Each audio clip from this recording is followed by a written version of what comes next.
Hi, my name's Oliver Bragg. I'm an artist and a nutritional chef, and I believe we should be eating more sustainable, local and organic food as much as possible.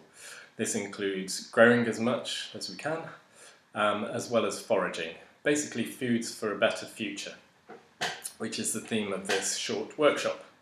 The first thing I'm going to talk about is seaweed, which I am very passionate about. It's a really underused food, it's abundant, we live on an island, we're surrounded by the stuff, and it's available for most of the year, but you should really pick it in the summer months. I have some examples here. This is kelp, which you probably see mostly on the British shores, the big clumps you see washed up. So this is some sugar kelp, and it's all been dried out. Essentially you just wash it in some clean water, and then you can dry it out on a washing line, and then it's good, it'll keep for a year or so. So we have some kelp, which is really good for using in stocks and stews and things like that. It's got a really good flavour, so that's excellent for that. I've also got some dulse, which is a red seaweed, so it's a little bit further out to sea. That's why it's so red, so it can try and absorb as much sunlight as possible.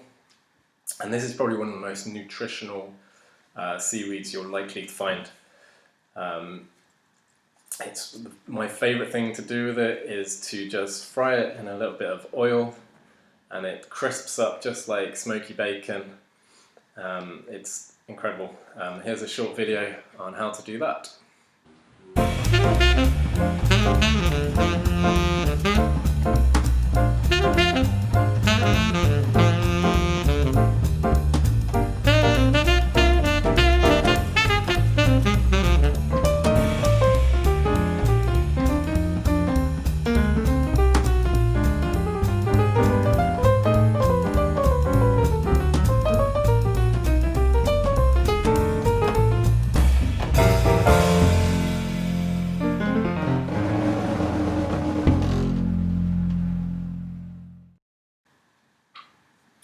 We also have some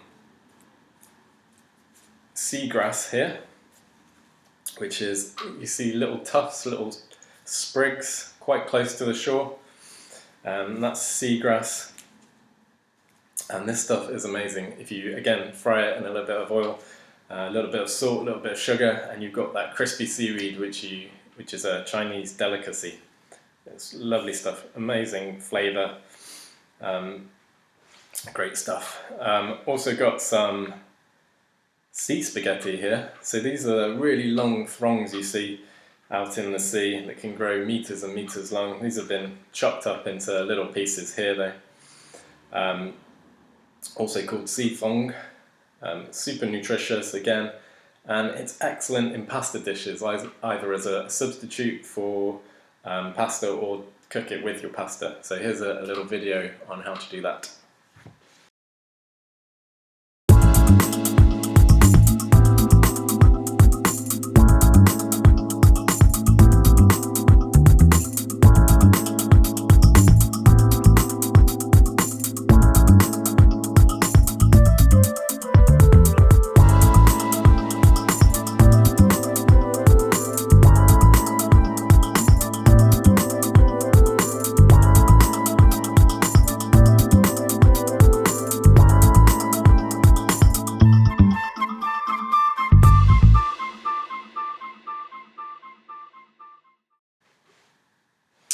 And I should say all seaweed is edible, so you don't have to worry that much about identifying species. It's just some seaweed will taste better than others.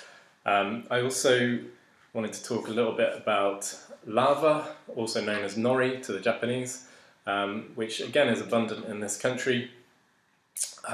The Welsh use it, they stew it down and it becomes lava bread. And here's a short video on a really, really nice recipe for using that.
pickling is also a really good way to preserve and add flavour.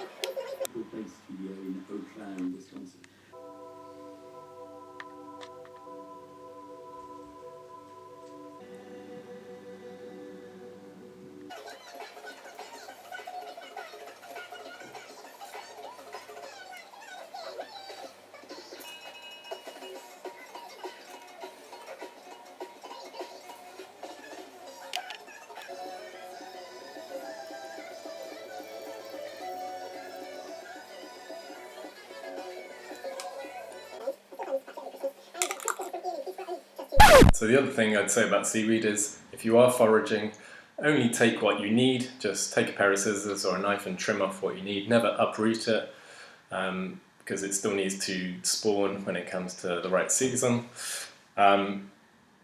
Also, if you don't live near a coast, or you can't get to good access to a coast, and you want to buy seaweed, there are some really good companies in this country, such as the Cornish Seaweed Company, which offer a huge variety of British seaweeds, and there's another company called Just Seaweed, based in Scotland, a bit more smaller scale, but offering a really good variety of seaweeds, and it's all reasonably priced. I'm now going to talk a little bit about potting. The winter's a really good time to pot out some vegetables: garlic, onions, spring onions, beans, and lots of herbs as well as carrots. So it's really easy. So I'm just going to show you garlic today. So potting our garlic is fairly straightforward, but there's a few things to remember. We need to use a pot that's at least 8 inches deep to allow the root to grow down, and we need to use a pot that's not going to crack in the autumn and winter. Best time to pot our garlic is in the autumn or early winter, when you start to see the first frost. So in our pot, also we need to make sure it's got adequate drainage as well.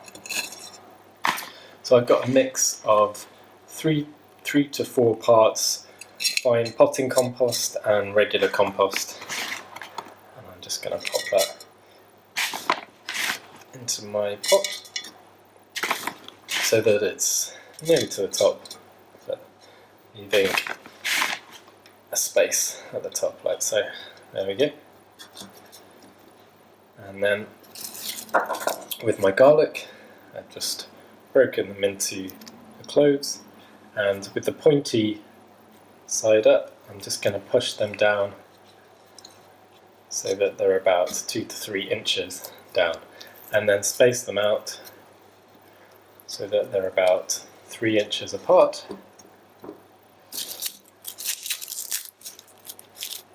So this pot's not that big, so I won't get very many in here. Probably about 3 or 4 cloves. There we go. Put a bit more of the compost mix on top.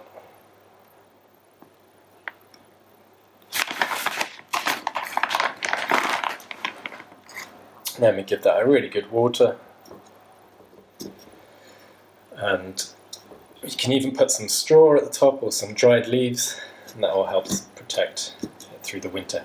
It takes about 8 or 9 months for the compost to grow, so it would be ready in the summer.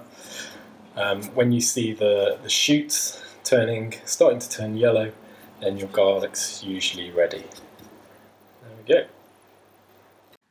So I hope you've enjoyed this short workshop. Happy foraging and growing, and I hope to see you all again in the future.